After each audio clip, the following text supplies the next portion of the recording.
Hey all, before we get on with today's episode, I wanted to let you know that I will be speaking at the Innovator MD World Congress 2021. This event is from August 2nd to August 8th, and it's in San Francisco, but it will be hosted virtually as well. If you would like to participate and watch my presentation and the dozens of other great medical innovators out there, then go to innovatormd.com and you can use this special discount code SPEAKERREF for speaker referral, and that will give you a 50% discount on your code. So join me and join the rest of us at Innovator MD's World Congress this year. Hope to see you there. Now let's get on with the episode. Welcome to the Medical Mnemonist Podcast, brought to you by Med School Coach. Each episode, take a journey into the top techniques for medical mnemonics, study skills, board exam tips, and accelerated learning in higher education. Now, here's your host, Chase DiMarco. Hello, everyone, and welcome back to our final episode on the MedEdge Method series. And actually, before we get started here, I want to say that I think we're pretty darn close to episode number 100 now, and maybe it's about time to do something special for that episode. So if you're listening to this close to when it airs, there should be another 2 or 3 weeks, maybe 4. I'm not entirely sure what episode number this is going to be at this point. And let's do something important. Let's do something special for episode 100. But to do that, I need your help. So what would you like to see? Would you like a free tutoring session, maybe a copy or giveaway of a few episodes of Read This Before Medical School, maybe something else altogether? Let me know. Write to me. Find me on social media, go to the Medical Mnemonist Mastermind Facebook group, and post your ideas in there. And whatever the consensus ends up being, well, we'll do something really important, maybe some giveaways or something. So do post your ideas either on the Facebook group is probably one of the easiest, or you can email medicalmnemonist@gmail.com. If you don't know how to spell it, you should by looking at this cover. So anyway, this is our final episode on the MedEdge Method, and it's going to be an easy one because it's about rest and recuperation. We have discussed a little bit about this in the past episodes, but if you've been following all the homework assignments for the past couple of months at this point, following from the Medical Mnemonics mini-series that we did, and then all the homework assignments for this one, well, it's time for a break. I need a break. You probably need a break. So we're going to discuss breaks in this episode a little bit. So this is about self-care, rest, and growth, and the importance of it. And something that's probably important to notice is that maintenance tasks in particular, but maintenance in general, is not ever generally looked at as a good thing. You never hear someone say with a positive intonation in their voice that they are a maintenance worker, or they're calling a maintenance worker, or they have to do self-maintenance, or anything with the word maintenance generally has a negative connotation to it. But it's important to notice that maintenance is extremely important. It doesn't matter if it's maintaining your mind, maintaining your body, maintaining a schedule. This is not only progress, but it's deterioration prevention. It's preventing the breakdown of everything that we've done. When we discussed the spaced repetition techniques in several episodes in the past, or the 11311 method in that particular episode, that is maintenance of your knowledge. It's using spaced repetition, longer periods of time in between, to make sure that that knowledge, that information doesn't deteriorate. And we need to do that with everything else as well. So I mentioned the growth equation in about 2 episodes ago, I believe, and that's stress plus rest equals growth.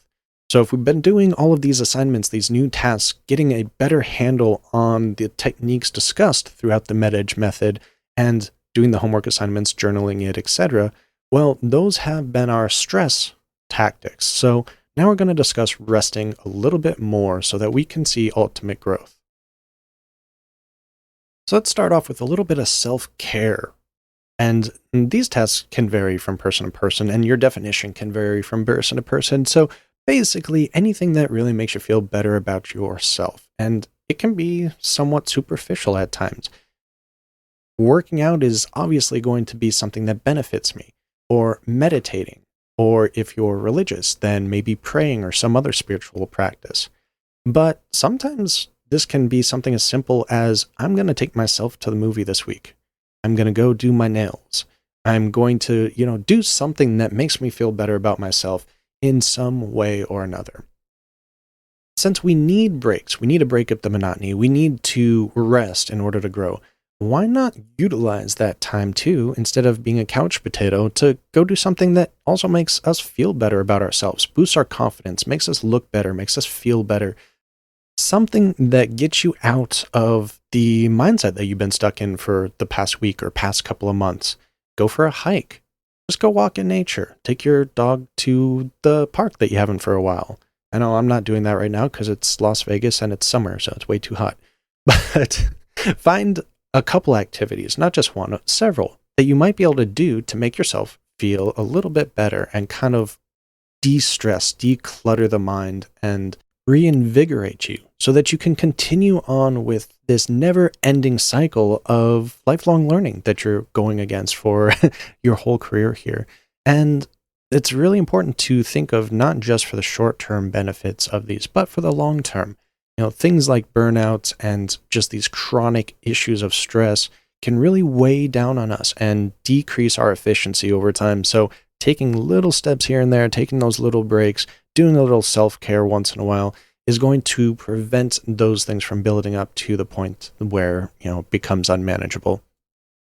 Mindfulness, whether it's being mindful in a meditation sense or just being mindful of the food while you eat it. There is mindful eating, there is mindful walking.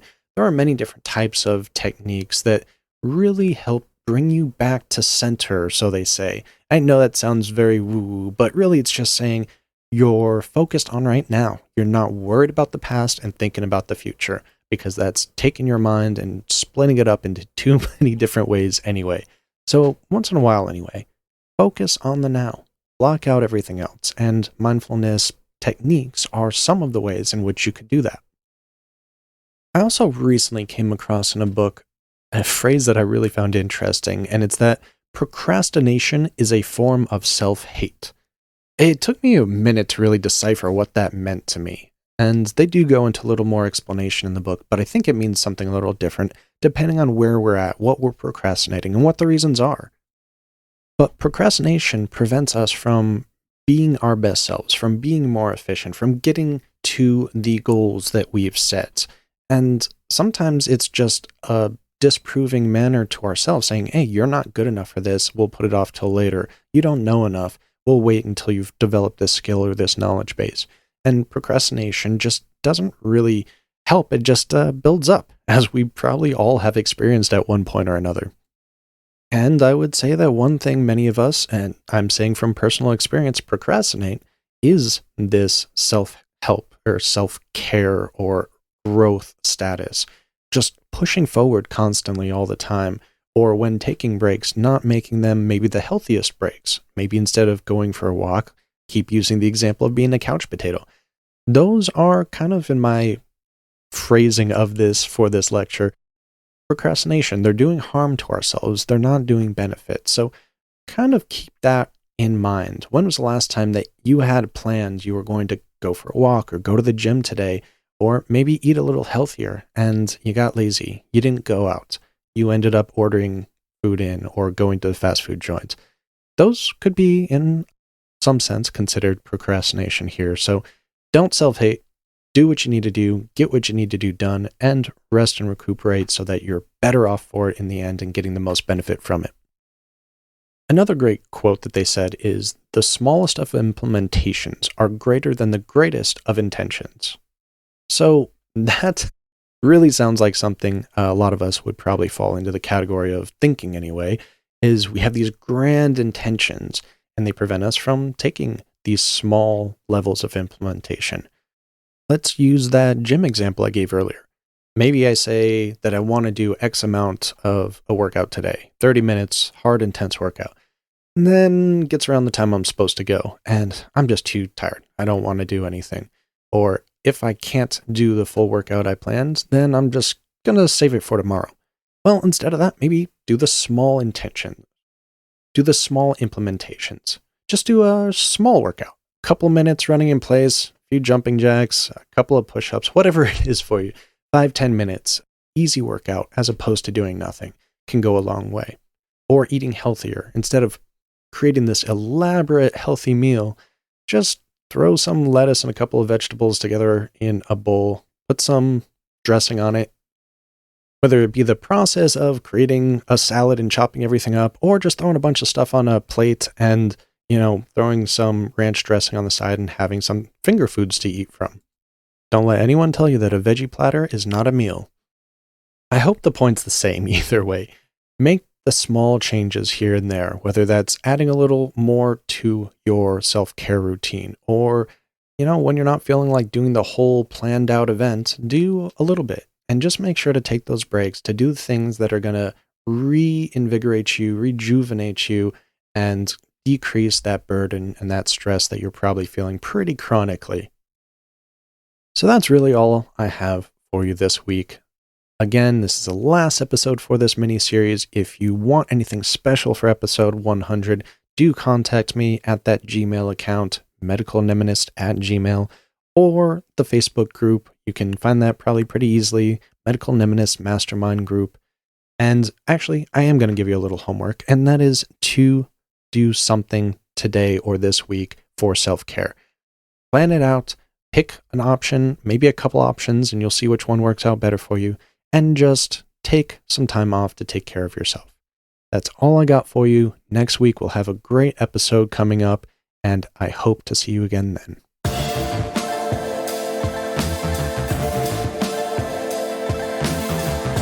The Medical Mnemonist podcast is powered by Med School Coach. To access Med School Coach services, including USMLE tutoring and residency admissions advising, visit our website at medschoolcoach.com.